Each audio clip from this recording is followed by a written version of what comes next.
Yo, magandang araw mga kap. Kamusta kayong lahat? Para sa video na to ay dreadlocks content muna tayo at meron tayong tatlong client. Para sa unang client natin, ang gawa natin dito ay top head dreadlocks installation. Ito nga pala itsura ng buhok ni client. At sa video na to makakasama natin si Pinsan Yuri.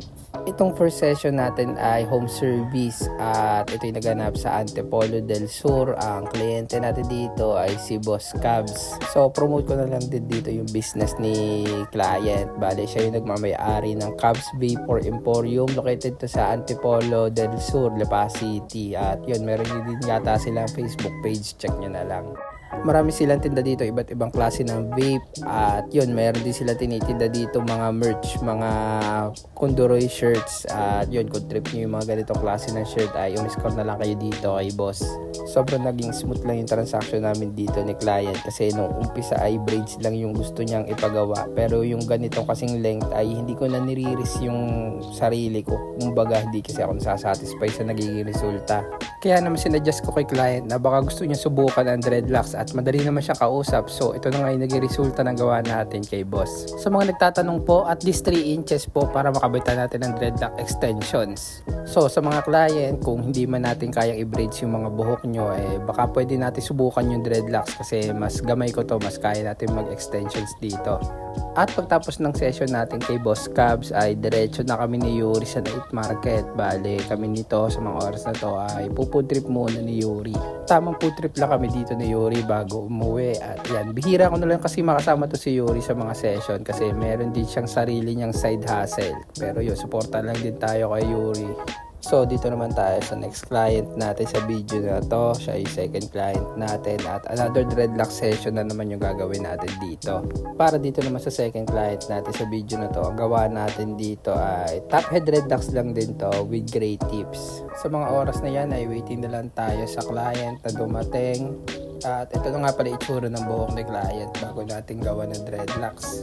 Medyo may kaiklian yung buhok ni client pero naturally curl yan. Ang client nga pala natin dito ay si Sir Michael.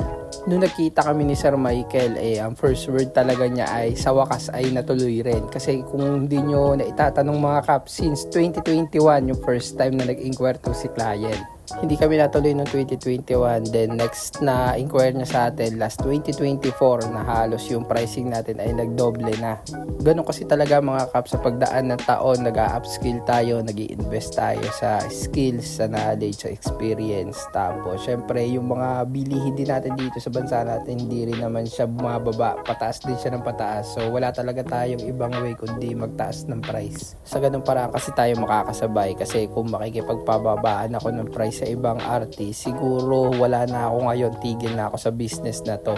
Pero syempre alam nyo naman mga kap, sa kabila ng pagtaas ng price natin, kasunod naman nun yung pagtaas ng quality ng gawa natin. Kumbaga binabalik ko lang din sa clients yung binabayad nila. Tulad na lang itong gawa natin kay Sir Michael, check nyo na lang yung quality ng gawa natin dyan. Napakalambot nyan mga kap, yung mga ina-avail nyo sa akin extensions, yung mga kinakabit ko sa inyo ay naka free treatment na yan. So wala na kayong hahanapin pa. Napakalambot nyan sa personal, check nyo na lang.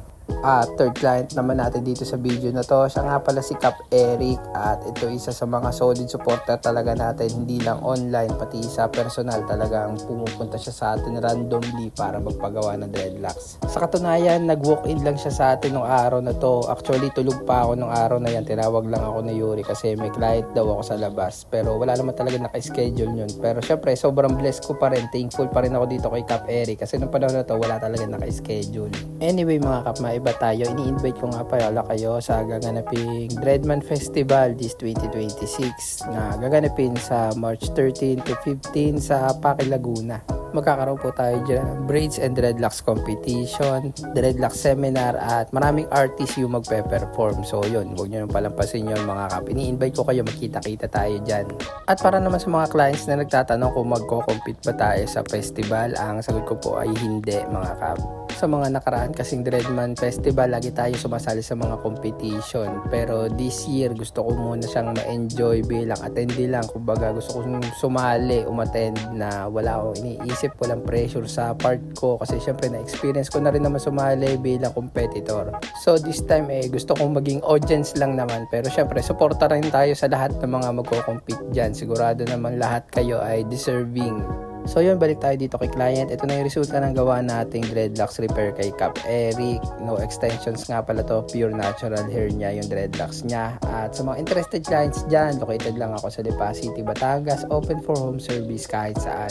Gumagawa po tayong dreadlocks, afro curl, braids, and cornrows. Meron tayong Facebook, YouTube, and TikTok. The Dreadlocks Factory.